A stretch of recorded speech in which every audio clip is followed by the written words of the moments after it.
Hey guys, it's Crypto Marie. She does it all, a little bit of everything. I'm going to give you the latest information about Bronny James' cardiac arrest.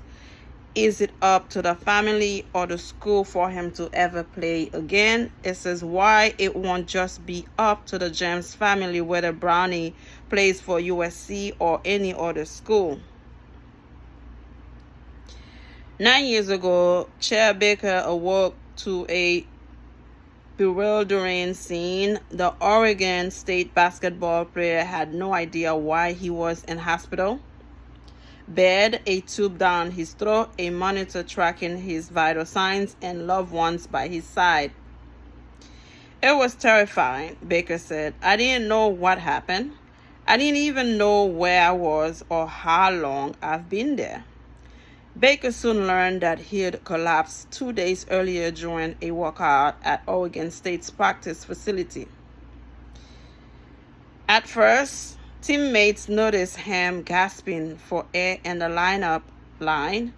Moments later, athlete trainer Tom Fregoso was scrambling to administer CPR and shock Baker's heart back into rhymes after the 19-year-old crumbled to the court and began convulsing. The cause of Baker's cardiac arrest turned out to be hypertrophic cardiomyopathy, a hereditary heart condition that Baker had never heard of before. He initially didn't grasp the severity when his physician told him that it caused the heart muscle to thicken and stiffen abnormally, impeding blood flow and increasing the risk of arrhythmias. By the time Baker returned to the campus after a week in the hospital, he had made up his mind not to let diagnosis stand in the way of his dreams. He felt fit and strong again. He had no chest pain or other symptoms. He was eager to implant a defibrillator in his chest so that he could return to playing basketball as quickly as possible.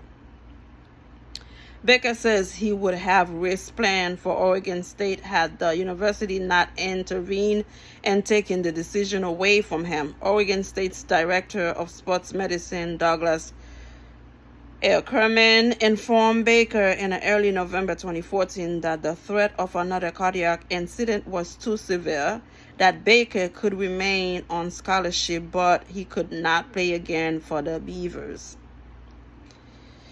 When they didn't clear me to play, it kind of crushed me, Baker said. It was very, very hard. I still felt physically like I could play. I didn't understand the severity of my situation, and I didn't take it well.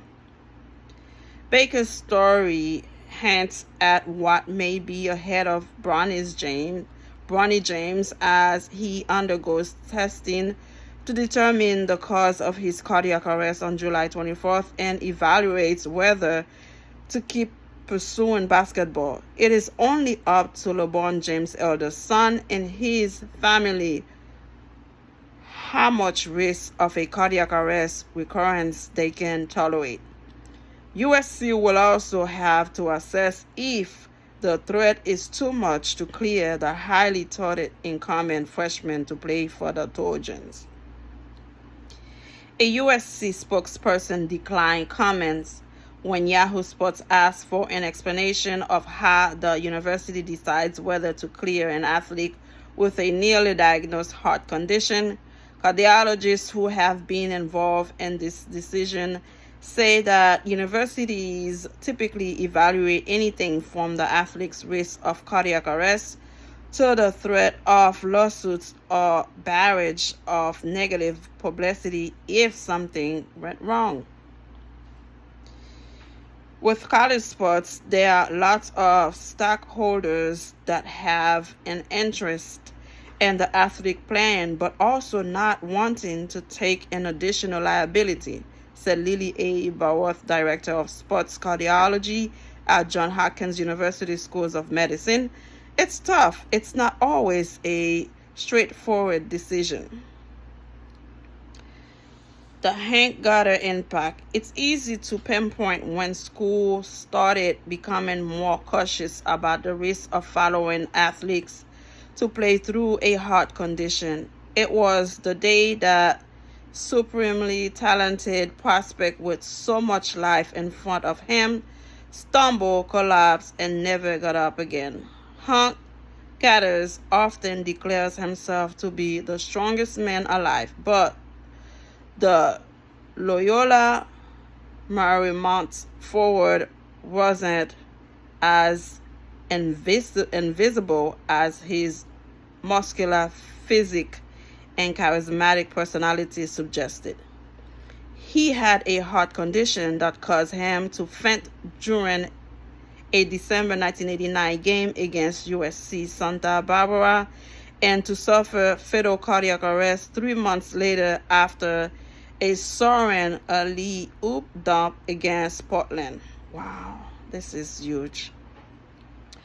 The aftermath of the tragedy dissolved into a deluge of malpractice and negligence allegations against the school, the doctors who treated Gathers, and even his coach. Beverly Hills attorney Bruce Fugel files a $32.5 million lawsuit on behalf of the Gathers family that ultimately netted $545,000 settlement. How $32.5 million get to $545,000? This is ridiculous.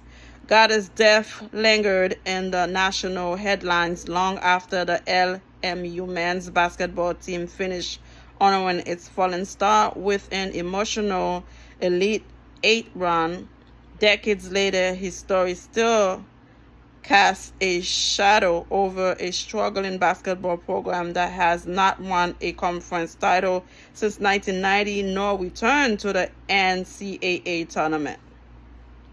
This is serious, and we have to care about the kids' wealth, not because we want to see them do what their fathers used to do or is doing. We have to care about the kids' well-being first. That high school profile incident and another involving Boston Celtics star Reggie Lewis inspired research into whether these deaths were anomalies. As a result, we are now know that sudden cardiac arrest is the number one killer of young athletes, and that, as University of Washington sports cardiologist Jonathan Denzel Part 8 late adolescents male basketball players at the single highest risk demographic that we know of. This is not a joke, y'all.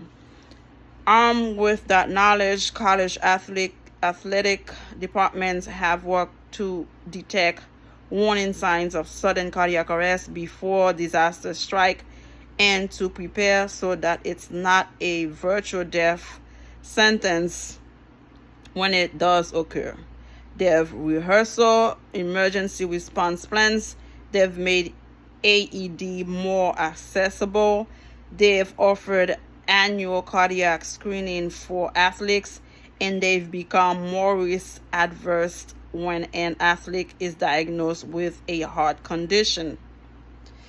So let's see. We'll start a sports attorney who has represented the NCAA in several high-stakes wrongful death lawsuits says that his advice to athletes directors would be to be very cautious in this situation.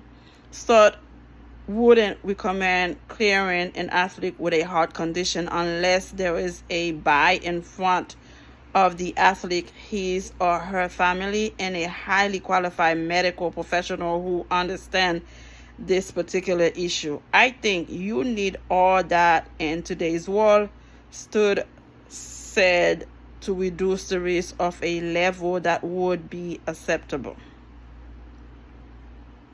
None of the half-dozen universities that Yahoo Sports contacted agreed to make a physician or administrator available to explain how they decided whether to clear an athlete to play in this situation.